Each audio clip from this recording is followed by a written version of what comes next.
Dan untuk membahas hal ini lebih lanjut, pemirsa kita sudah terhubung dengan Mbak Herunisa Nur Agustianti dari Direktur Eksekutif Perludem. Selamat sore. Selamat sore, Mas. Mbak Nisa, terima kasih sudah berkenan bergabung sama kami di Berita Satu Sore. Kalau coba kita cermati lebih dalam begitu terkait kasus gubernur begitu ya yang Cagup Bengkulu ini ditetapkan jadi tersangka oleh KPK dan kemudian sudah ditahan begitu ya. Namun pilkada tetap berjalan karena ada aturan begitu yang memayungi hal tersebut. Bagaimana melihatnya? Ya, memang kalau berdasarkan aturan dengan adanya tangkap tangan kemarin yang dilakukan KPK itu tidak serta-merta menggugurkan status calon gubernur ini menjadi calon ya. Jadi ya statusnya memang dia sekarang masih calon gitu. Jadi tidak menggugurkan atau misalnya tidak ada diskualifikasi. Karena kalau di Undang-Undang Pilkada itu kan yang dimaksud dengan berhalangan tetap itu ya kalau dia meninggal dunia atau ada putusan pengadilan yang sudah berkekuatan hukum tetap gitu ya misalnya seperti itu. Nah sekarang di sisa-sisa waktu ya menjelang besok kita ke TPS, yang dibutuhkan sekarang adalah ya penyelenggara pemilunya perlu memberikan informasi yang itu kepada masyarakat bahwa di daerah tersebut ada peserta pilkada yang sekarang statusnya ini sebagai tersangka yang kemarin ditangkap tangan KPK. Supaya apa? Supaya pemilih bisa mendapatkan informasi yang utuh tentang kandidat-kandidat yang sedang berkompetisi di daerah tersebut.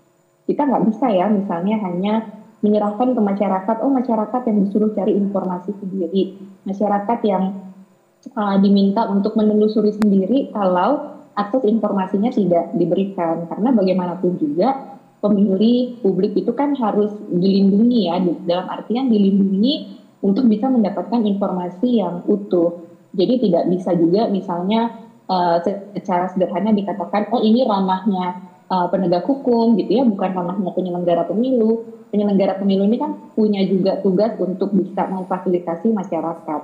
Nah, salah satunya adalah dengan memfasilitasi informasi yang utuh kepada publik, Mas. Jadi, di sisa waktu ini kita tahu dari sisi aturan bahwa memang tidak serta-merta membatalkan kepesertaannya, tapi informasi inilah yang harus disebarkan kepada pemilih. Oke, agar masyarakat juga tentunya lebih bijak dalam memilih begitu ya. Tetapi jika ternyata kemudian sudah diinformasikan bahwa salah satu cagupnya ini kemudian terlibat begitu dalam kasus dugaan kasus korupsi, tapi yang bersangkutan ternyata tetap menang, apakah ini akan tetap dilantik atau seperti apa? Atau kemudian proses hukumnya perlu Ya, ditunda setelah nanti tidak menjabat atau bagaimana? iya, tidak perlu ditunda, Mas. Kalau memang kemudian yang bersangkutan ternyata masih mendapatkan suara terbanyak gitu ya dari masyarakat, ada mekanisme-mekanisme yang diatur dalam undang-undang. Bisa saja tetap dilantik atau bisa saja wakilnya yang dilantik gitu ya. Jadi melantiknya tidak bersamaan. Jadi wakilnya yang dilantik lebih dahulu dan tidak otomatis kemudian wakilnya yang naik jadi gubernur terpilih. Tidak demikian, tapi dilantik dulu.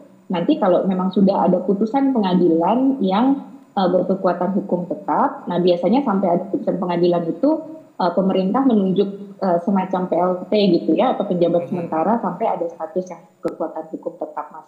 Jadi ya memang kalau ditanya apakah ini ideal ya tentu tidak ideal gitu ya kan, misalnya di beberapa waktu lalu kita juga sempat melihat ada calon kepala daerah gitu yang mendapatkan suara terbanyak tapi dia ada masalah hukum dilantiknya di rutan gitu misalnya, Ya, ya itu memang anomali yang terjadi dalam demokrasi kita ya oke. dan ada di aturan kita, tapi ya nanti akan ada mekanismenya dengan pejabat atau kemudian nanti partai politik pengusungnya yang Oke. mengusung orang yang baru yang dilantik. Menarik, saya ingin coba menggarisbawahi penebalan narasi yang tadi Anda sebutkan. Ini kalau bicara ideal, ini nggak ideal. Artinya yang ideal seperti apa? Jangan-jangan ada yang salah berarti kan dengan aturan yang ada begitu? Atau seperti apa? Iya, iya. Pertama kalau model ya tadi informasinya yang utuh. Lalu saya rasa ketika informasi ini utuh diberikan kepada masyarakat, kan artinya masyarakat juga bisa lebih bijak Ya. juga untuk memilih. Nah kalau kemudian memang masih kemudian mendapatkan suara terbanyak dari masyarakat, saya rasa ya perlu ada apa ya semacam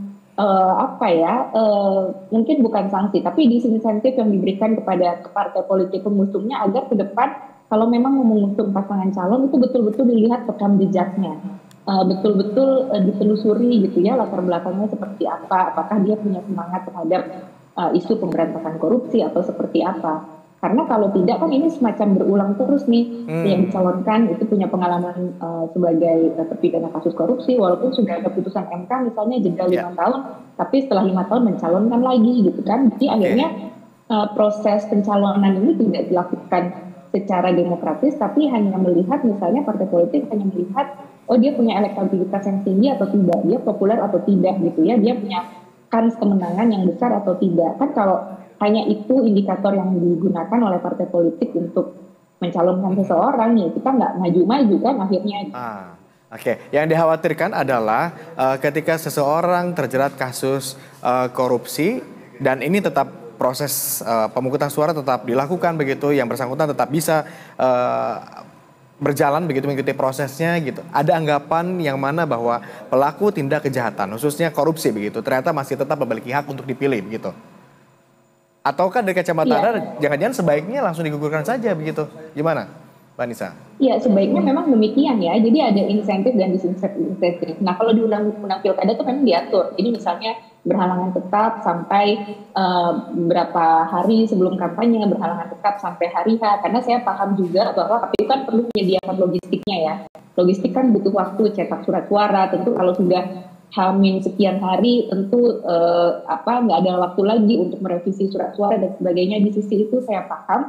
Nah makanya kemudian ketika ada situasi yang seperti ini menjadi tugasnya penyelenggara pemilu untuk secara masif menginformasikan kepada publik. Karena tadi ketika memang kan tadi misalnya disampaikan bahwa ternyata uang yang digunakan ya dalam OTT ini juga akan digunakan untuk kepentingan pilkada. Artinya kan sudah ada niatan jahat gitu ya, niatan tidak baik untuk misalnya melakukan serangan fajar atau politik uang gitu ya, yang akan diberikan kepada pemilih di masa tenang ini. Nah, ini kan artinya mengindikasikan ya kalau sebelum kompetisi saja sudah mau ada potensi curang gitu ya, serangan fajar, apalagi kalau nanti terpilih. Kan ini sudah dekat sekali dengan tindak pidana korupsi. Meskipun demikian, secara aturan tetap bisa berjalan dan mengikuti kontestasi ini, tetapi secara etika, bagaimana Anda melihatnya? Apakah tidak sebaiknya calon ini mengundurkan diri saja atau digugurkan saja? Iya, sebaiknya secara demikian, etika ya? mengundurkan diri kan, iya secara etika. Nah, cuman kan terkadang kita tuh sering berdebat gitu ya kalau soal etika ini kan nggak ada pasal yang mengaturnya. Ya kalau berdebat pasal-pasal ya kita bisa saja gitu ya mengatakan ini nggak diatur. Tapi kan kita berdemokrasi, berpolitik ini kan ya etika harusnya ada di atas itu ya, di atas pasal-pasal gitu ya, beyond kita melihat pasal-pasal. Dan menurut saya partai politik juga punya tanggung jawab, partai politik pengusung terutamanya ya, juga punya tanggung jawab gitu loh. Misalnya apakah mengatakan ke publik, oh memang ini calon dari kami telah tertangkap tangan dan sebagainya, supaya publiknya juga kan kita nih sekarang kalau pemilu pilkada itu kan hanya dilihat suaranya saja gitu loh. Nah ini kan terjadi hari-hari ini nih, nggak dianggap oleh elit, oleh partai politik, oleh peserta pilkada hanya mau diambil suaranya aja, tapi mereka nggak mau memberikan informasi yang utuh gitu ya, atau misalnya setidaknya meminta maaf kepada publik ya bahwa calonnya tersangkut masalah hukum. Nah ini kan juga penting ya bagi partai politik kalau kita bicara soal etika.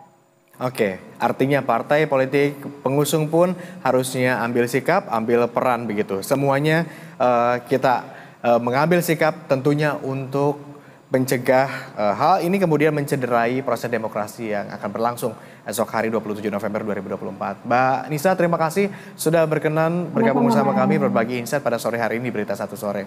Selamat kembali beraktivitas Mbak Nisa.